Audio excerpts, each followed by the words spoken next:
From the moment she stepped into the briefing room with a tray of steaming coffee cups balanced perfectly in her hands, something about her felt out of place. Her movements were too controlled, too precise, the quiet confidence in her eyes too sharp for someone supposedly working as support staff. Yet to everyone else, she was invisible, just another face blending into the routine hum of military life.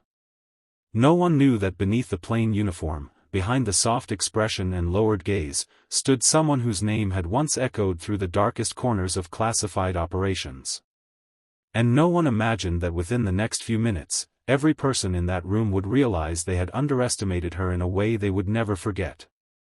She had grown used to these quiet roles, these unnoticed moments where she slipped in and out of rooms like a shadow.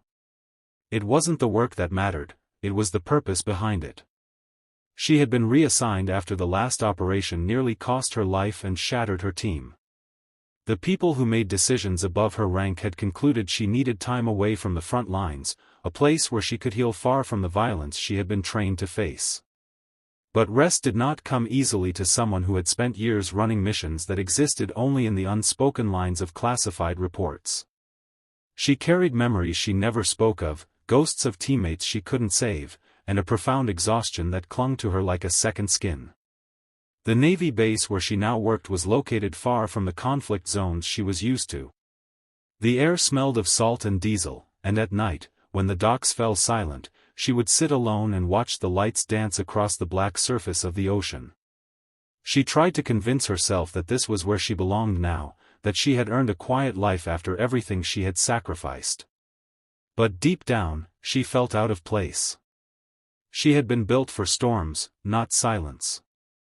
She had always moved toward danger, not away from it, and pretending to be someone ordinary weighed on her more heavily than any operation she had ever taken on.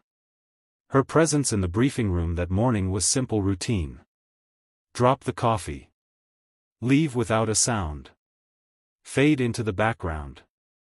These officers didn't know her history, nor her call sign, the one name that once caused entire rooms to fall silent. She walked between rows of high-ranking personnel, placing cups gently on polished wooden tables. Her face stayed neutral, her step steady, but beneath her calm surface she could feel the faint stir of the instincts she had tried to bury. She could sense tension in the air, the kind that precedes life-altering decisions, and part of her wondered what kind of mission required this many decorated uniforms in one place. The Admiral, a stern man with silver hair and steady eyes, stood at the head of the room. His presence seemed to sharpen the air, and everyone sat straight-backed and alert. She had worked around him for weeks, always in silence, always unnoticed. But today, for the first time, she saw something different in his expression, a weight he carried heavily, a burden that lingered in his eyes. It reminded her of commanders she had once served under during the hardest missions of her life, men who made impossible choices with lives hanging on thin threads. As she placed the last cup of coffee before him, she turned slightly to leave. That was when it happened. He spoke her call sign. Not her name. Not the alias she used now. But the call sign known only to a handful of people in the world. A call sign tied to missions never disclosed publicly, operations denied even in internal records. The moment the word fell from his mouth, the room froze. Conversations halted. Pens stopped moving. Heads lifted.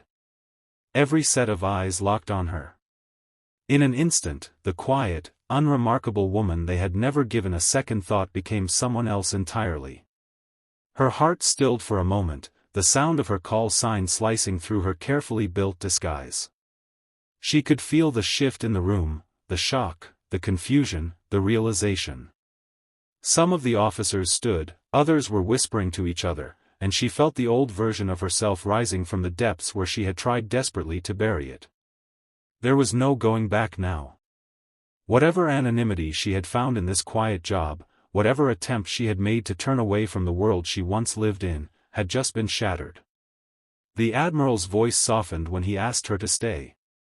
She stopped walking, the tray still in her hands, and for a long moment she could not move. Part of her wanted to turn away and pretend she hadn't heard him. But another part, the part that had carried her through years of grueling training and impossible missions, knew she couldn't ignore this. She turned, setting the tray aside, and stood straight for the first time in nearly a year. It felt unfamiliar but strangely right, as if her muscles remembered a life her mind had tried to forget. The Admiral dismissed the room briefly, leaving only a few senior officers behind. He stepped closer, studying her with the kind of understanding only someone who had seen battle could carry. He told her that a situation had arisen, one that required her skills, her instincts, and her experience. A crisis unfolding miles away, on a mission so sensitive that only someone with her unique capabilities could handle it. She had promised herself she was done with field work, done with the world that had taken so much from her. But when he spoke of lives at risk, of a team trapped without backup, of a mission on the brink of catastrophe, she felt that old fire awaken inside her, the one she thought she had extinguished forever. She didn't say yes. She didn't have to. The Admiral already knew. The preparations began quickly. Word of her involvement spread quietly across the base, though no one dared approach her.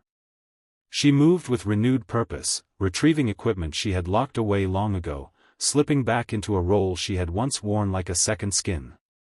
Yet beneath the surface, she was wrestling with fear of losing again, fear of facing the same horrors she had barely survived last time, fear of failing the people who were counting on her. But she also knew that if she didn't go, others would die. And she could not bear the weight of knowing she could have prevented that. When she boarded the aircraft that would take her to the mission zone, she felt a strange mix of dread and clarity. The hum of the engines vibrated through her body, awakening memories she had tried to lock away. She remembered the last mission that had broken her, the moment her team was ambushed, the sound of explosions ripping through the forest, the helplessness of dragging wounded comrades while understanding they wouldn't make it. She had survived physically, but internally she had been shattered. It was why she had left the field. It was why she hid behind an apron and a tray of coffee cups. She had been running from the pain. But now she wasn't running anymore. The mission was brutal from the start. A remote location, unpredictable enemy movements, and limited intel. The trap team had taken refuge in an abandoned structure deep in a hostile zone, running low on ammunition and barely holding their ground. She arrived under the cover of darkness, moving silently through rough terrain. Every sound, every shadow brought back memories of the mission she had lost her team on, but she pushed through, relying on training that felt like muscle memory now. She reached the trap team, catching them just moments before their position was overrun. The young soldiers stared at her in disbelief, unable to comprehend why someone they had never met fought with such precision, such instinctive mastery. They didn't know who she was, and she offered no explanations. She simply led them. She positioned them strategically, predicted enemy movements with uncanny accuracy, and gave orders that brought structure to their panic. Under her guidance, they held their ground long enough for reinforcements to arrive.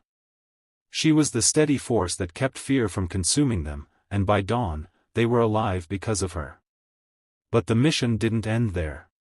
They needed to extract crucial intel hidden deep in enemy territory, a task thought nearly impossible. The Admiral had trusted her with this, knowing only she had the capability. She embarked alone, driven by a quiet determination she could not fully explain.